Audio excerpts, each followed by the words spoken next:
शुक्ला जी बहुत बिरले आदमी है। उनको जो आदमी देखता है ना, शुक्ला जी को मैं पकड़ के ले गया था इलाहाबाद से। है? ऐसे रहना ही चाहिए बेटा, ऐसे ही रहना चाहिए। और हमने इनको पढ़ाया था संकल्प में, फिर हमको डेंगू हो गया। तो डेंगू हो गया तो हमको प्लेटलेट की जरूरत पड़ी, तो यही आए शुक्ला जी। आए तो कई सारे लोग थे, इनका ब्लड ग्रुप मेल खा गया तो इनके प्लेटलेट चढ़ गई तो मेरा जीवन बच गया। तो तब से जो है मैं इनको कहता हूं कि तुम कहीं नहीं जाओगे। यूपी में इनसे कहता हूं कोई एक सीट चुन लो, वहां से चुनाव लड़ो। अरे इतना योग्य आदमी एमपी बनेगा, कितना काम करेगा है ना। योग्य आदमी, साधारण सा आदमी, ना कोई दिखावा। अरे हम कराएंगे ना यार, तुम भड़का रहे हो यार, हम बहुत मुश्किल से तैयार किए हैं, तुम जो है तुम दूर रहा करो, मैं जाएगा शुक्ला के पास। हम बहुत मुश्किल से तो तैयार किए हैं।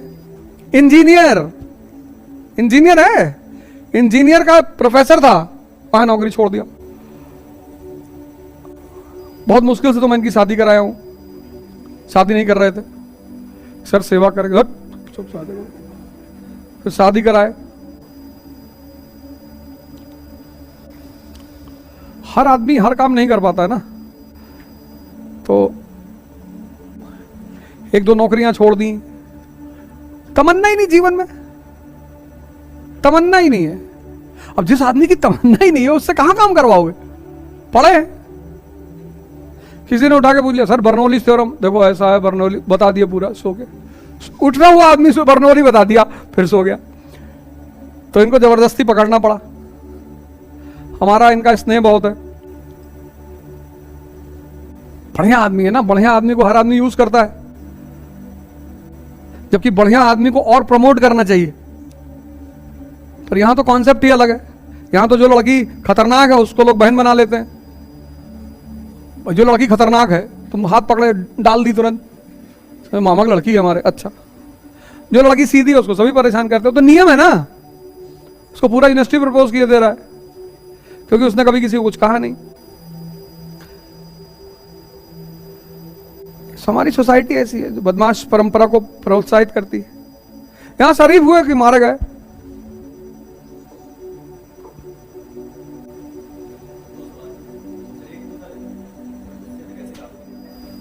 देखो तुम लोग एक काम करो, थोड़ा सा मैच्योर बनो, सब लोग ग्रुप बनाओ, लड़का लड़की सब साथ में रहो। लेकिन एक दिक्कत है तुम लोगों के साथ, उसकी वजह शायद हमारा समाज ही है, शिक्षा व्यवस्था है, सब कुछ है। स्त्रियों के साथ एक दिक्कत ही होती है कि जब लड़कों से बहुत घुलती मिलती है ना, उनकी एक है प्रॉब्लम।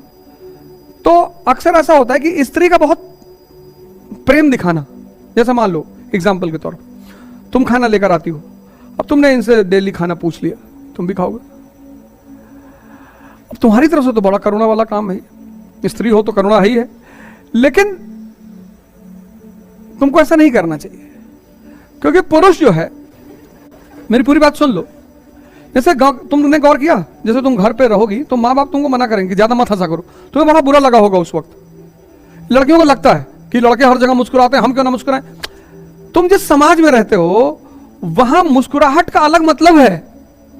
तुम तो दोस्ती में मुस्कुरा रही हो, तुमने करुणा में खाना दे दिया इनको, इन्होंने जाके इनको बता दिया। तुम 15 साल तक गलती करते हो, उसके बाद तुम खुद को बेवकूफ बनाते हो। कुछ नहीं कर पाओगे अगर अपने आप को बेवकूफ बनाओगे तो। कि यार वो डेली खाना पूछती, इन्होंने इनको चढ़ा दिया कि खाना पूछ रहे कुछ है। हम भी देखे थे एक बार तुमको चोरी चोरी ऐसे पीछे से देख रही थी, लो ये फर्जी शाहरुख खान बने टहल रहे। तो तैयारी करते वक्त एक बात याद रखो, जितने लोग क्लास में, तो ग्रुप बनाओ सारे लोग, और जब भी ऐसी कोई घटना घटे तो अकेले, जैसे पीछे वाले लोग कमरा वाले 3 चाटा मारो अकेले कि पढ़ ले नालायक कहीं, बाद में करेंगे सब। तो इससे क्या होगा, उसको लगेगा भी, अगर अच्छा दिमाग होगा तो वो सोचेगा भी कि यार इस लड़की कितनी अच्छी बात कह रही लड़की। किसी को बेइज्जती मत करो। तो तुमसे कोई कहेगा कि अरे जाके पुलिस को शिकायत कर दो और मारो इसको चांटे से, ये सब मत करो। जब तक तुम्हारे साथ कोई अभद्रता ना करे तब तक ये सब मत करो। कोशिश करो कि एक बार अकेले में धीरे से बुला के समझा दो कि यार देखो हमारे पापा बड़ी मुश्किल से हमको पढ़ा रहे हैं, और हम है लड़की, और तुम भी पढ़ लो हम भी पढ़ लें, और जब हमारा काम बन जाएगा तब विचार करेंगे, सोचेंगे, ऐसा कर लो। अगर वो समझदार दिमाग होगा तो मान ही जाएगा, और इनकेस अभद्रता करता है तो तुम अपने जो, जैसे मान लो यहां आती हो तो तुम्हारी जो अथॉरिटी उनको बता दो। हालांकि नहीं करना चाहिए, लेकिन फिर भी उत्तर प्रदेश है, तुम मुझे देख क्यों रही थी? यहां तो साला बड़ा टेंशन है ना, ये बार बार मुझे देख रही थी, तुम्हारा चेहरा ही ऐसा है, ना देखे तो क्या करे? नहीं, हमको 3 बार खाना भी पूछा, तुम टीबी के पेशेंट लग रहे हो मरे हुए,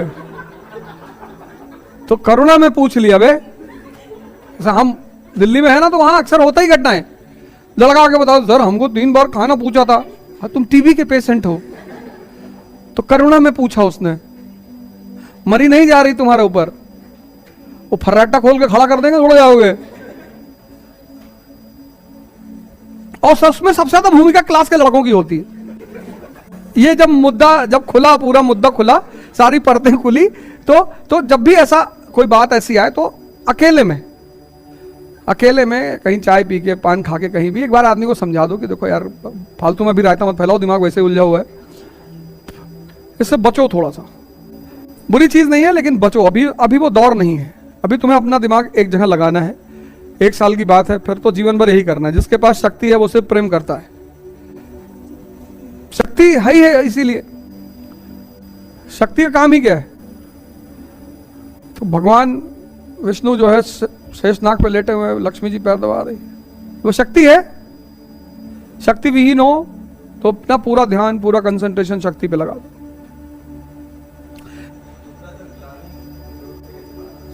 ग्लानि, कोई भी काम करो, जैसे मैं बेईमानी करता हूं, देखो प्राउड फील करता हूं। देखो ऐसा है, ग्लानि के लिए पश्चाताप होता है, उसका एक नियम है पश्चाताप का। तो जब तुम आईएएस बन जाना तो एक 6 महीने का पश्चाताप कर डालना। हम कहीं संत कहीं भेज देंगे तुमको आश्रम में, वहां जाकर पश्चाताप कर लेना। हर चीज के तरीके हैं, दंड विधान है, कर लेना, खत्म हो जाएगा। जहां तक रहा क्रोध का सवाल, क्रोध सबसे ज्यादा उभरता है जब आप बहुत कुछ करना चाहते हैं और कर नहीं पा रहे हैं, तब क्रोध उभरता है, तब चिड़चिड़ापन अंदर आता है, गुस्सा आता है। तो धीरे धीरे, मैं यही तो तुम लोगों से कह रहा हूं कि धीरे धीरे तुम यार कट ऑफ हो जाओ, सबसे कट ऑफ हो जाओ, सबसे। पढ़ो, लिखो, जिम जाओ, एक्सरसाइज करो, घूमो, नाचो, बाकी कोई और काम करो ही मत। तुम ये जान लो तुम इस दुनिया में हो ही नहीं, सबसे अपने आप को कट ऑफ कर लो, है ना? तो जब तुम्हारा प्रोडक्टिविटी बढ़ेगी तो क्रोध कम हो जाएगा, नियम है वो। तो जैसे जैसे प्रोडक्टिविटी बढ़ती जाएगी वैसे वैसे, और क्रोध, जैसे दुर्योधन है, वो राजा बनना चाहता है लेकिन गुण नहीं है ना, तो वो गुण के विकास करने के बजाय विनाश करने की सोचता है। अर्जुन क्या है? वो गुण का विकास कर रहा है। दुर्योधन क्या है? वो उस गुण को मारना चाहता है। जैसे मैंने अपने एक वीडियो में रेवेन की कहानी सुनाई थी कि बाज के ऊपर एक पक्षी है, रेवेन जाके बैठ जाता उसके ऊपर, चोंच मारता उसको, तो बाज जो है अपनी उड़ान बढ़ाना शुरू करते। तो जब रेवेन का ऑक्सीजन कम होता रहता है तब रेवेन उड़ के भाग जाता है। तो सबसे सरल तरीका, प्रोडक्टिविटी बढ़ाओ। और ग्लानि कोई बात नहीं, अब मानव है तो उससे गुनाह हो जाते हैं, तो उसका पश्चाताप होता है, हर गुनाह का एक पश्चाताप है, वो कर लेना, कोई बात नहीं। देखो जो आदमी कमजोर होता है ना, ये तुम्हारा ड्राइवर है, तुम्हारा चपरासी, उसको तुम कहीं भी ले जा सकते हो। अपने चपरासी को तुम जब भी फोन करो, खाली हो? जी भैया खाली है। तुम्हारे मन ने तुमको चपरासी बना लिया है, जब देखो तभी उठा के चल देता है। तभी तो ध्यान करने के लिए कह रहा हूं, इसीलिए तो कह रहा हूं, ये तुम्हारी दशा नहीं है, ये इस वक्त 80% युवाओं की दशा है। एंजाइटी, डिप्रेशन, एंजाइटी, बचपन से हर काम जल्दी करने के लिए कहा गया, जल्दी जल्दी कपड़ा पहनो, जल्दी जल्दी ये करो, जल्दी जल्दी वो करो। अब वो 15 साल की जल्दी जल्दी एंजाइटी बन गई है। अब तुमको लगता है जल्दी जल्दी किताब खत्म कर लूं। अब जल्दी जल्दी जब तुम किताब इसको खत्म कर रहे हो तो 3 दिन में हो तो जा रही है, आता तुमको कुछ नहीं है। ये तुम्हारी दशा नहीं है, तो तुम बोल दिए क्लास में, ये सबकी है, सब जूझ रहे हैं इससे, बस कोई कह नहीं रहा है। नहीं, एक तो वो डायरी है, दूसरा ये है ना, तुम सुविधा मत दो मन को। मन की बदतमीजी सिर्फ सुविधा में होती है। इसीलिए साधु महात्मा, जैसे कभी तुम चलोगे, औरगानंद महाराज के आश्रम गए हो? 3 बजे उठाते हैं सुबह, कहते हैं मन को सुविधा देना बंद कर दो, कहेगा गर्मी लग रही, लगने देवे, पढ़ेंगे। मन की सारी बदतमीजी सुविधा पे डिपेंडेंट है। मन को सुविधा देना बंद कर दो, लेकिन टॉर्चर मत करो। मन को सुविधा देना बंद कर दो ना। जितनी देर पढ़ रहे हो देर कठोर तपस्या में रहो। जितना मन को सुविधा दोगे, एसी चल रही है, सबसे ज्यादा नींद का कारण तो यही है। लेकिन अगर आज कोचिंगों में एसी नहीं लगी, अब ये टॉप फ्लोर की बिल्डिंग है, तो बहुत लोग बेहोश हो जाएंगे। तुम्हारे पिता की शक्ति, फिर तुम्हारे बाबा की शक्ति, फिर तुम्हारे बाबा के बाबा की शक्ति की पूछो जरा। जैसे जैसे सुविधा बढ़ती गई, वैसे वैसे इंसान कमजोर होता चला गया। कहते हैं ना, सुविधा से विकास होगा, कमजोरी।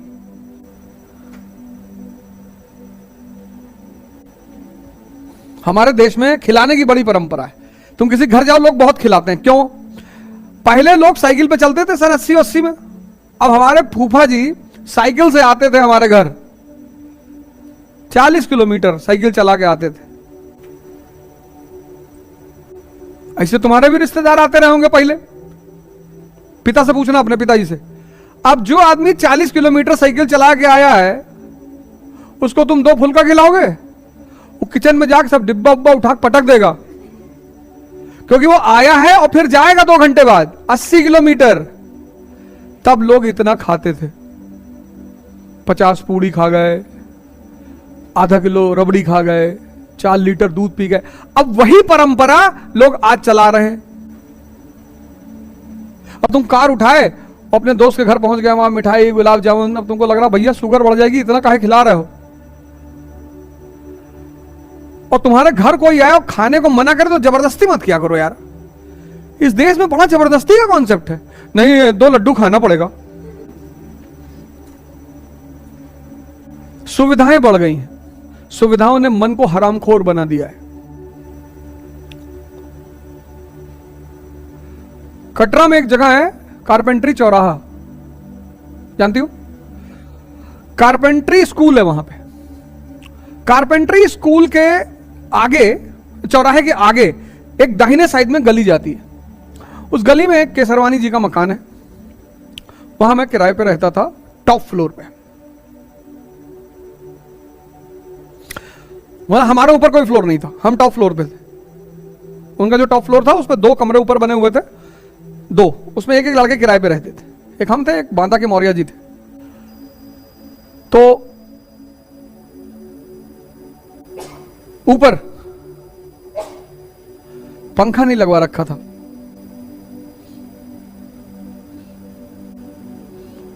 पंखा नहीं लगवा रखा था, पंखा। ऐसे पूरी शरीर गीली हो जाती थी पसीने से। उस हरामखोरी से बाहर निकलने का नाम है तपस्या। तो थोड़ी थोड़ी सुविधा छीन लो, एक बैग मत छीनो, थोड़ी थोड़ी छीन लो। जैसे बैठते हो 4 घंटे खड़े हो गए पढ़ो, 10 घंटे मत खड़े होना, पता लगा बैक पेन शुरू हो गया। 4 घंटे जो टॉपिक तुम्हें तैयार करना है वो खड़े होके पढ़ो। जब तैयार हो गया तब कुर्सी बैठ जाओ, पार्क में चले जाओ, घूम लो, ऐसे कर लो, उस तरह कर लो। सुविधा छीन लो और डायरी बना लो। सुविधा छीनते जाओगे, मन जागता चला जाएगा। सिद्धार्थ को जंगल भागने की क्या जरूरत थी? राजा के बेटे थे, सुविधा बहुत थी। सिद्धार्थ से जो बुद्ध की का निर्माण हुआ है, उसमें सुविधा ही तो खत्म हुई है। राम से प्रभु राम का जो निर्माण हुआ है, उसमें सुविधा ही तो खत्म हुई है। नहीं तो रह जाते कौशल के राजा, कोई जान थोड़ी पाता। 14 साल रहे जंगल में। तो सुविधा का त्याग करके अपने आप को फिर से जिंदा करने का नाम तपस्या है। तो छोटी छोटी सुविधाओं को जीवन में खत्म कर दो। छोटी छोटी, सारी नहीं, छोटी छोटी। कुछ सुविधाएं जरूरी भी है, तो छोटी छोटी। जैसे अब दोपहर बहुत है, अब साइकिल मत चलाना, सुबह की क्लास में साइकिल चलाओ। और इस समय अगर साइकिल से आते हो तो बाकायदा गमछा लेकर सर पूरा कवर करके और एक प्याज जेब में रखो। ये बहुत किलर धूप है। ये पूरा गमछा बांध कर पूरा, और प्याज पर कोशिश करो कि इतने दोपहर में अवॉइड करो। इसलिए इस्लाम में चंद्रमा और तारे का बड़ा महत्व है, क्योंकि सारा बिजनेस रात में होता है। मरुस्थल है ना, गर्मी बहुत पड़ती है, तो वहां दिन में कोई नहीं निकलता, रात में सारे कारवां रात में चलते हैं।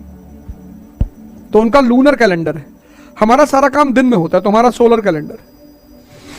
बुद्ध ने कहा ध्यान करो, सबको पता था सही कह रहा है, मन ही तो है। सुबह उठा, पंखा देख रहा है, कह रहा गिर ना जाए। तुम इसकी बदतमीजी देखो, तुम इसकी बदतमीजी पर एक किताब लिख सकते हो।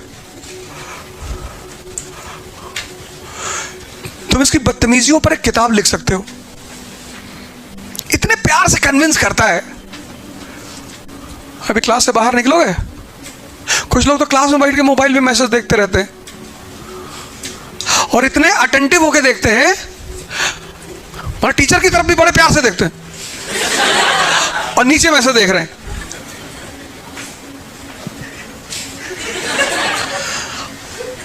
कभी कभी टाइपिंग में पता गाली वाली टाइप करके भेज दिए। तुम 15 साल तक गलती करते हो, उसके बाद तुम खुद को बेवकूफ बनाते हो।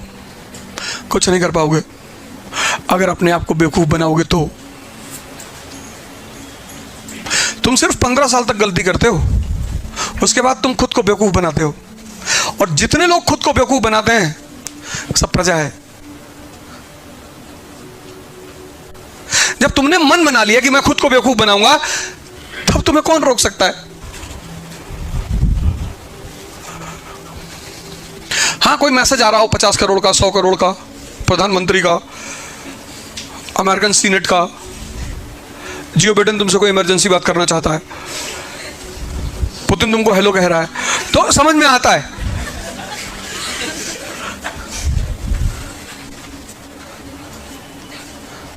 तो बात समझ में आती है। अगर ऐसा नहीं है, हमारे कोलीग्स कभी कभी नाराज होते हैं, भाई यहाँ तो बहुत कम लड़के बैठे हैं, वहाँ तो एक क्लास में 500-500 लड़के बैठे हैं। तो मैं तो कहता हूँ पीछे आराम से चद्दर लाए हो, नहीं शर्ट खोल लो, बिछा लो, आराम से खेलो। क्योंकि गलती से अगर जिंदगी तुम्हारे साथ खेल गई, अरे भाई साहब, 1 बिलियन 50 करोड़, डॉक्टर सुनेगा नहीं तुम्हारी। अभी हमारी सोसाइटी में एक 6 साल की बच्ची मर गई, बेड से गिर गई थी, सो प्राइवेट हॉस्पिटल में ले गए। उन्होंने कहा कि यहाँ नोज की बोन ब्रेक हो गई है, बोले सर्जरी करनी पड़ेगी। सर्जरी कर दी, मर गई। जब पोस्टमार्टम हुआ तो पता चला बोन ही नहीं टूटी थी।